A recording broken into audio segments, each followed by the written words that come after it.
strategic brand building on a certain values elements that are important to all gamblers in the world. Trust, good product, deposit, withdraw. This is a bank, excitement, new games, everything that is needed. It's mainly, content, customer support, and banking. Okay, you do this properly, you're already ready to go. You're listening to 15-Minute Mastery, a show that empowers you with insights from leading iGaming experts to enhance your personal or business performance. The show is brought to you by the AI-powered data analytics platform Blask and supported by tech-driven affiliate and media company Already Media, Lala Stars, the leading casino partnership program, and Next.io, the world's iGaming community. Hey everyone, and welcome to 15-Minute Mastery. Today we have a very special episode because we're joined by a good friend of mine, Eitan. He's one of the best CMOs and biggest performance marketing experts in iGaming. He has a world-class expertise in marketing strategy and marketing leadership, which we want to dig deeper into today. Welcome, Eitan. Thank you for the kind introduction, Dimitri. I appreciate it, and thanks for having me. Awesome. Let's go straight into the action. You have a very extensive history with both brand and performance marketing in one of the world's biggest companies. Looking at successful iGaming operators today, what's the right mix between brand marketing and performance marketing, and how should companies approach this balance? So the iGaming landscape has become very complex, right? We have massive international operators that have gone through big M&A consolidations.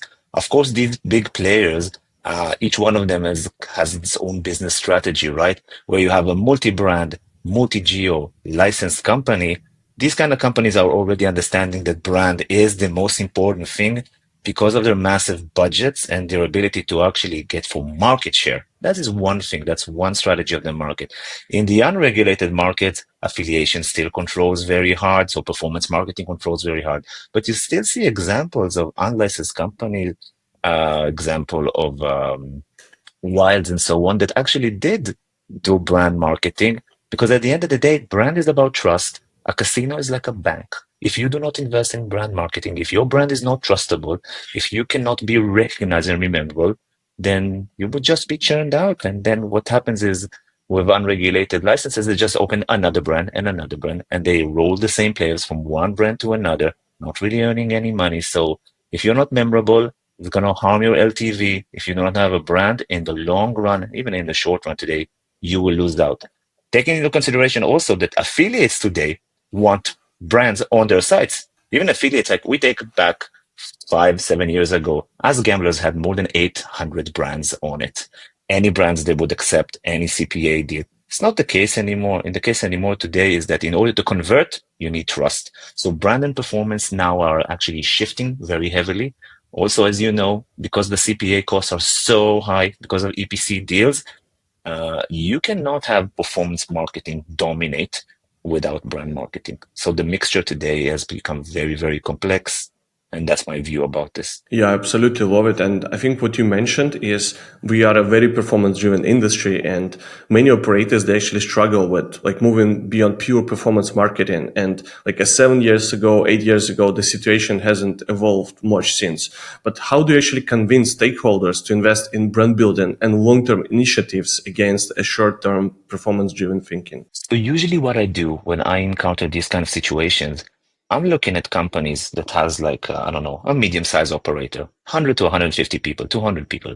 And I'm telling them, okay, so you have a budget, a marketing budget of, let's say, extensively, 250K, 300K a month. You can even have 1 million a month.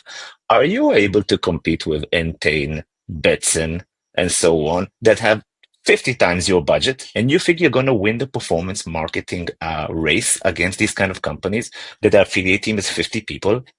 It is a joke in that sense to understand that you can overcome them, or you can actually take positioning, or that has been done for years with affiliate companies. So this is my first beginning of understanding that in order to actually gain some market share, you got to understand the playing field. You cannot just barge in and say, hey, I got some money, I can do stuff here. It doesn't work like that. So first we lay down the playing field. in a very objective way. We look at the market, we look at the budgets, we look at market share. You and me used to do a lot of TV sponsorships and stuff like that. And then you want to go in, let's take this football club, let's take Rio, let's take this. And then you say like, hey, but bigger companies than us are already dominating the market. Who are you to come in and break a contract? It is the same in the performance marketing field. This playing field is the same. If you can do PPC or you can do affiliation or you want to do SEO, you want to do link building, you don't have 100K a month for link building, where are you going? So when we start this discussion, first I say your brand marketing will reduce your CPAs. And you have to do that. It really depends on what you want to achieve. What's your business model? Are you going to flip in 5 years? Are you going to stay here for long term? You're not going to make money in the first 2, 3 years. So rather build a brand, have an asset that is yours. Or if you want to do churn and burn, there is geos that can do that. But mainly we are already working in markets that are mature. There is no surprises out there. So you cannot just barge in and get some market share. Yeah, totally. Totally. I think it should start from the start. And this is something not many companies emphasize on a lot. And they just decide on the go. Okay, so now we build brand. Okay, now we turn the brand. So I think starting one step earlier, then this is a right thinking.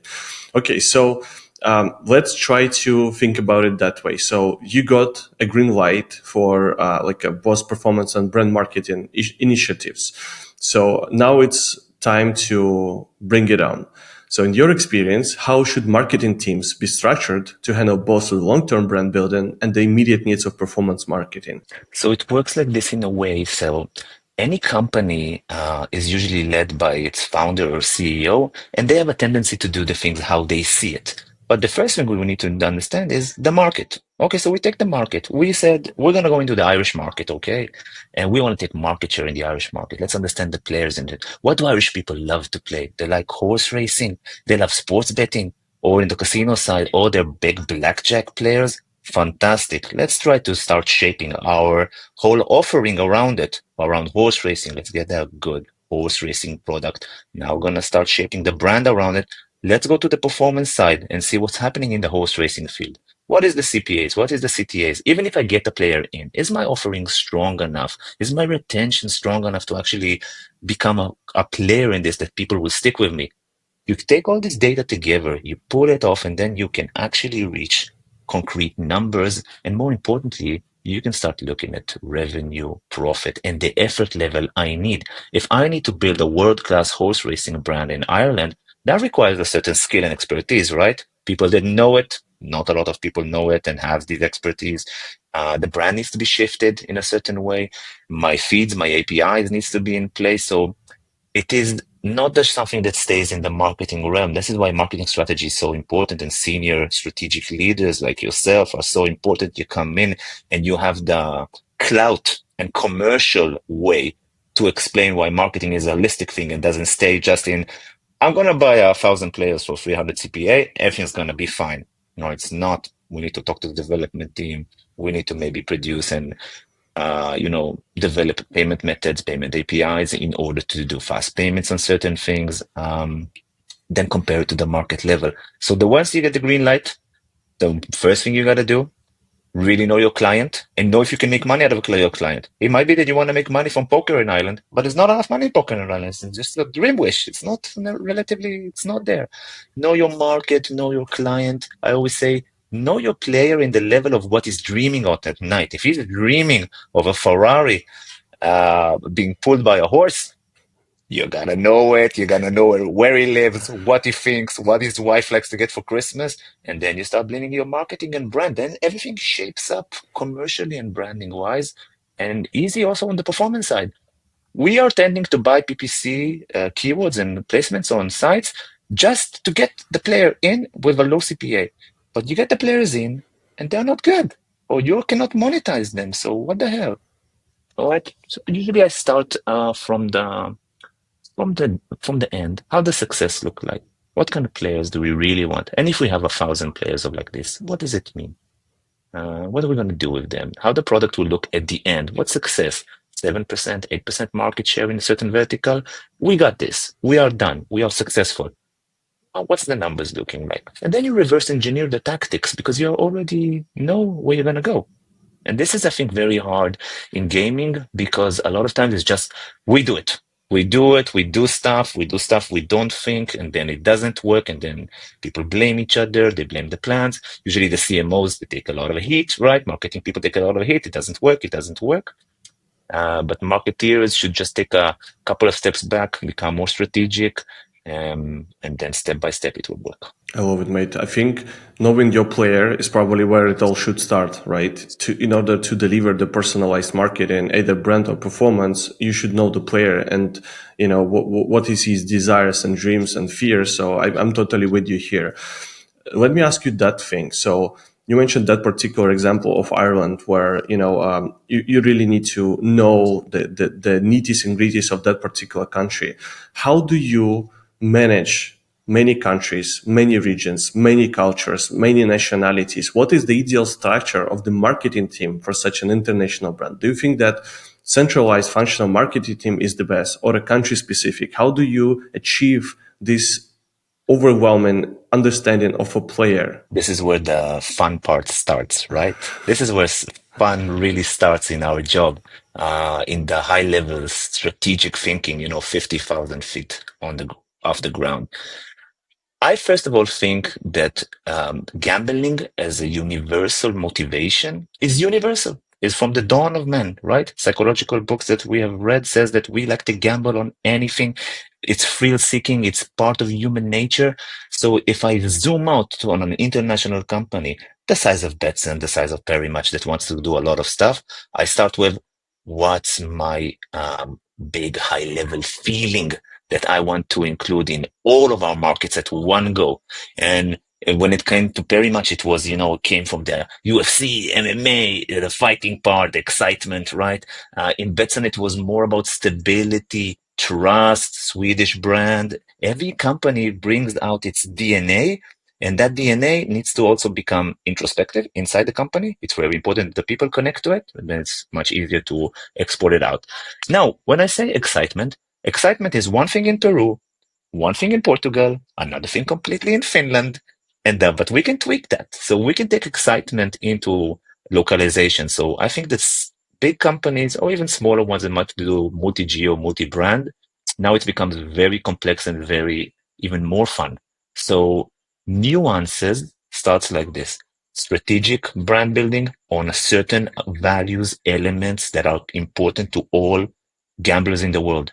Trust, good product, deposit, withdraw. This is a bank, excitement, new games, everything that is needed. It's mainly, content, customer support, and banking. Okay, you do this properly, you're already ready to go. And then on the brand building, take it a step back. Okay, if it's excitement, as I said, localize the excitement. Take your local partners and explain to them, tell me, what is excitement in Peru? What is excitement in Spain? And then we start segmentizing. I told you, excitement for a blackjack player and excitement for a horse racing person, it's a different things, right? And even in those sections, you will have a person our age, 40 plus, or you're younger, I'm not sure, but I'm already there. That's game over for me. But 40 plus people that like MMA are different than 25-year-olds. And I would say computer engineers are different than people that are baristas. So we start doing personalization and segmentation and start lowering down. The cool thing about performance marketing through brand is today via social media and programmatic, you can do brand awareness digitally and reach those audiences. You could not do it in the past. So the high level TV hero marketing happens on the high level, the most universal excitement that can happen. Like, I don't know, a person that tries still is watching a football game. It's like universally exciting for all men. But then when you take it lower and lower and lower, it's a lower league football, or it's somebody playing, football in a bar. Then you start lowering it down, and you can take it down, down, down to the level of targeting and retargeting. So to sum up, high level brand strategy is a centralized function. It needs to be in the DNA of people that know how to explain feelings. And there is creative people on that level in our industry that they can take a feeling and put it into a storyboard, a sketch, and then local people that can take it, vocalize it in the local language, nuances. And then another step, localize it to the vertical. So I am a Peruvian guy, love horse racing. I'm 25. I live in Lima in a certain region. I study computers. I need a certain message also, and that can also happen. And some companies do it very successfully. Some companies have no idea what I'm talking about. I can only applaud. That was a very strong answer, which I think you can really print and put it on your wall and use as the almanac for someone who wants to build a global marketing team. Thanks a lot for it, mate. If I can only ask you one little question. So you're like one of the strongest iGaming marketing leaders I've met in my life. Not only from like a business and the hard skills perspective, but also from the soft skills perspective. If you can only prioritize a few capabilities marketing leaders should emphasize while building their careers, for all the new and upcoming CMOs of today, for all the new like marketing heads who start on their roles, can you just like tell us what kind of key characteristics these people should prioritize, whether it's soft or hard? Above all, there is one trait that is the most important, which is empathy. Empathy to your people. You are, as a manager, you are nothing. You are a service provider. And that is the way things should happen. I see management leadership. I'm providing a service for people that I am privileged to work for me. Privileged that they, you know, work is such a big part of our life. You spend time of it, and when you're stressed at work, you come home, you tell it to your wife, you tell it to your family, to your mom, your dad, and work has become such a stressful environment that people cannot relax. If you're a marketeer and you cannot relax, you won't bring your A game into it, right? For you and me, and for all marketers, it doesn't matter if you spend an hour on a project or 1,000. Sometimes we spend a good hour, and that hour is a genius hour, is creativity. I have understood that specifically in iGaming, the only way to win the game is with great marketeers, and great marketeers will only work for great people, for great leaders. So you need to have empathy.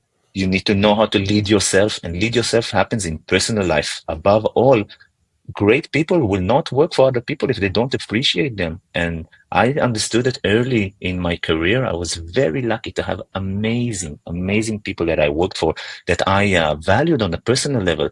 And it might strange what I value in people. I value a person that has played the piano for 15 years, and I would be proud to be led by a person like this. I would be proud by a person that has won a CrossFit competition or has done extraordinary things in his personal life, because it shows me that this person has the ability to be consistent in hard stuff. Part of my now kind of my mini break that I'm doing is to explore harder stuff. So I went free diving. I dove almost 15 meters. I'm going to try to reach 20 and 25, because the harder I push myself, I know that I can be a better leader, a better manager. It's empathy, and also understanding that you are not the boss. You're not the boss. You're not supposed to be the boss. You're supposed to provide a service that is called management, and that means three things. You need to be very clear on what the goals are. And if you don't know the goals, then you do not know what you're doing. Go ask your boss what you need to achieve. Understand that. The second thing is you have the responsibility to position your people well and hire the right people for the right things. And if they're not the right people or nothing, then it means that you didn't do your job description well, or you didn't hire proper. And the third thing, you need to develop your people. You have the personal responsibility to develop their skills, their personality, and to coach them to the next level. So you're providing a service. Most managers are not being questioned. They don't get feedback, especially senior management. Nobody tells them. They don't have, rarely they have 360 feedback and stuff like that. So empathy, understand that your ego gets out of the door. I always say it in my teams. I have a few rules. I have a no asshole rule. You cannot be an asshole in my team, even if you're a superstar. It will never work. And the second thing is, if you want to stand up and say, Eitan, fuck off, this is a bad idea, then I have done my part. Because you are so relaxed to say that, then we are now a real team. We can start working. The fear, the stress of speaking up that is ingrained from our school years, right? We need to let it go. And then marketing becomes a team, creativity becomes a team, life becomes easier, they get relaxed.